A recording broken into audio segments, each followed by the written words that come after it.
இல்லக்காதலா? S. ஏண்டி இப்படி ரெண்டாவது கல்யாணம் பண்றதுக்கு துணிஞ்சு இறங்கிருக்கியே, திடீர்னு பிள்ளை பிறந்தா யாரோட பேரை இன்சிலா வைப்ப? என் பேரை இஞ்சிலாவ அப்பா. நீ யாரா? இவ வயித்துல வளர்ற குழந்தைக்கு அப்பா. இவன் எப்ப? இவருக்கு முன்னாடி, இவருக்கு பின்னாடி. அடி சண்டால சிரிக்கி, இப்படி எடக்கு முடக்கா கல்யாணம் பண்ணிருக்கியே, குழந்தை பிறந்து யார அப்பான்னு கேட்டா 3 பேர்ல யார கைய காட்டுவ? அப்படி ஒரு பிரச்சனை வரக்கூடாதுதான் முத குழந்தை என்கிட்ட விட்டுட்டு ஓடி வந்துட்டாங்க. நீ யாரா? நான் தான் அவளை தொட்டு தாலி கட்டின 1வது புருஷன். இவன் எப்ப? இவங்க 3 பேருக்கும் முன்னாடி.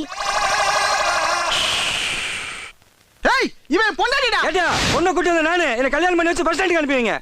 ஏய், அவ வயித்துல வளர்ற குழந்தை என் குழந்தை. நான் தான் கூட்டிட்டு போனேன். ஏட்டையா என் கூட அனுப்புவீங்க? ஏய், உன் குழந்தை கருவறையில இருக்கு, என் குழந்தை வகுப்பறையில படிச்சிட்டு இருக்கு. ஏட்டையா என் கூட அனுப்பிச்சு வைங்க.